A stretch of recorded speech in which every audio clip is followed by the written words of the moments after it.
भैया अब अंडा खा लो। राम राम राम ओ मर्दे हम शुद्ध शाकाहारी आदमी मानी आ सुबह सुबह अंडा खाला कहत रह धर्म नस्वा का हो का हो गेल भैया खा ले हम तो आई ना खाना ली बउआ रे आज के दिने खराब हो एको गहकी अपन अंडा ना खलौ ना नहा के ले का नहा के आईनी या तो कोनो गहकी अंडा काहे नहीं के खात ओ पापा गहकी ना खात हो तो रुका एगो हम ये खा ली लो।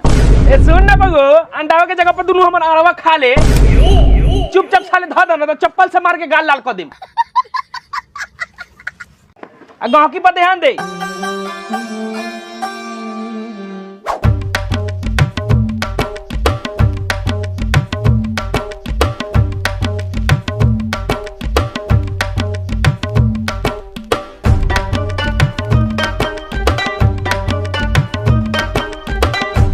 का भौजी काले जाता नी मीट भात ह तनी हमरो के चिखा दी ना। ओहो तोरा के चिखा दी त अपन भतार के का खियाए का हो जाई रगो डेले न बारी ओ देवर बारा त गोदी में बैठाली का हो जाई लइके नु बानी ओहो लइका बारा त दूध पिया दी का याद ना बाप रे बाप भाग जा सो रहू ना त मार के टंगरी तोड़ दे हम भाग भाग पूरा मरखा भौजी हथिन।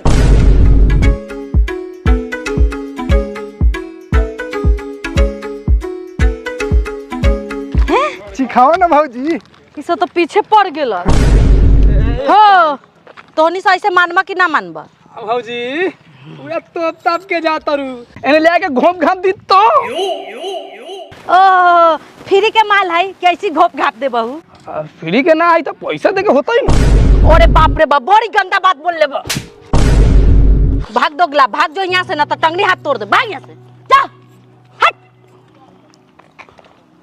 कैसन कैसन छौरा सब आजकल के दुनिया में आ कहा ना ताल कुछो रे दोगला भौजी माई समान हो खलाई लाज नहीं खे लागत मजाक करे में ना ना माई माई हो कलाई भौजी भौजी हो कलाई कैसे भौजी में हौदी हो कलाई मतलब तोहनी से ऐसे ना मानबे ना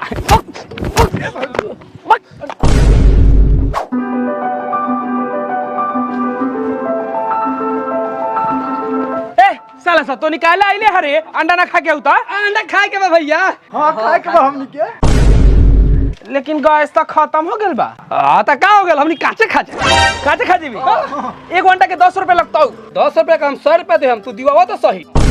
अच्छा ले ना ना भैया तोरा हाथे ना खबुआ तू हो गला त घरे ना धोला हम तो भौजी के हाथ से खाया लियो खो। ए जी रउआ खाना खाई ताले हम देवर सके अंडा दे देतानी। अच्छा दे दो। हाँ तो देवर जी बताई कै गो अंडा खाए अरे वे कोई को खियाए रउआ जे एगो बोलम त एगो खिया दे। रउआ कौन तो पूरा करेट खा जाए। हाँ नु 500 रुपया लाग 1000 रुपए दे दे पहले दी तो अभी खिया देतानी आप करी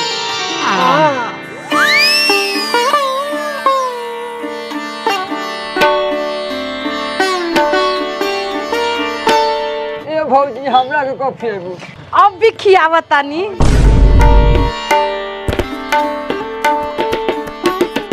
ए भौजी हमरा खियावा ना। हाँ हाँ काहे ना खियावतानी खियावा जल्दी आ करी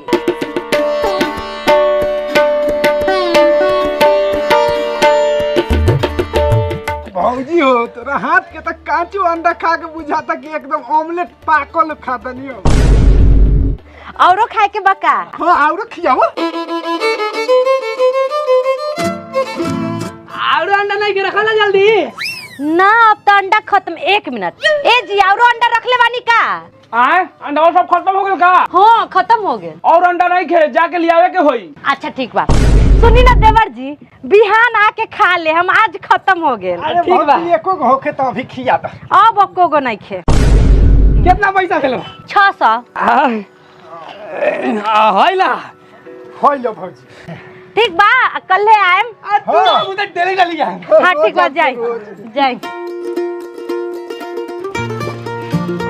पूरा अंडा बेच देलू कितना के बिकलबो ह 600 600 इतना दिन से अंडा रखले रहनी है एको गो ना बिकात रख आ तू आइलू तो सारा अंडा बेच देलू। अब अंडा बेच के अंबानी बने के होई, दिमाग लगा के बिजनेस करे के होई। ई दुकान के बढ़िया से सजावल जाओ, एमे बहुत माल भरल जाओ, ओकरा बाद बड़का बड़का आदमी के बुला के फीता कटवाल जाई, ओकरा बाद बढ़िया से दुकान चलावल जाई। सच में का जी? हाँ चलो शुरू कर जाओ। ठीक है चलो।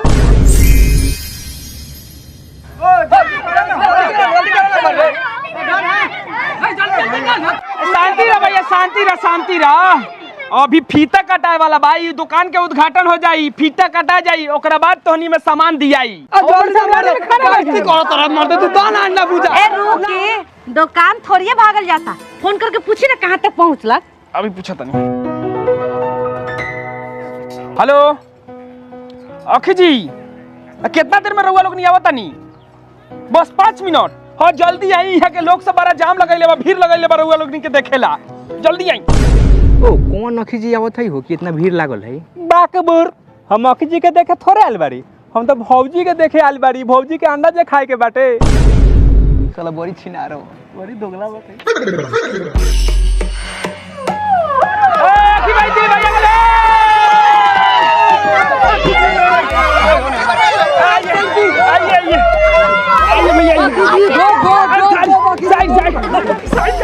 आइए भैया,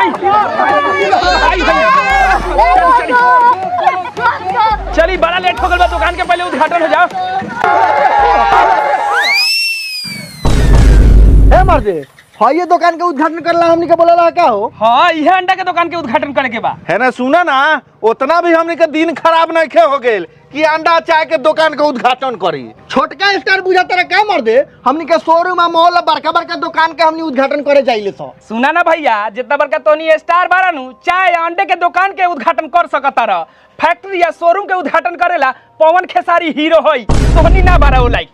सुनो ना, तू काहेंगे बतियाता रहो, आवे वाला समय के पवन खेसारी हमनी दोनों भाई नु बानी। बुझला, कॉमेडियो वाला लाइन पूरा क्लियर बा।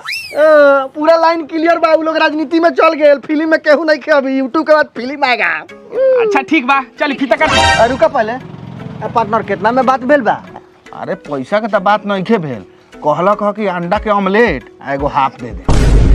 चल फीता काट। हाय लीजिए। केने के फीता काटे बा? हेने के हेने के फीता नहीं के काटे के, हेने के काटे के बा। अच्छा काटी। हमनी सामान्य होना के काटे के बा। आई रउअर दौरी दुकान में बरकत हो। सब बड़े रउअर।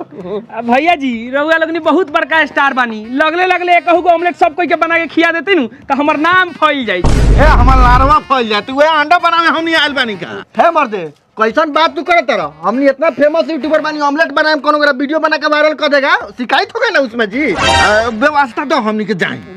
व्यवस्था नहीं खे सही जाई। काय व्यवस्था ना देबो? हाँ तो ऑमलेट रउआ बना के सबके खिया दी, रउआ के व्यवस्था दे देम। ए मर्द 1500 के तेल जर के लावे में तोरा काहे ना देबा हमनी के सामान? हाँ तो बनाम तो मिली, ना बनाम तो ना मिली। अरे ना मिली ना। ए पार्टनर हनिया।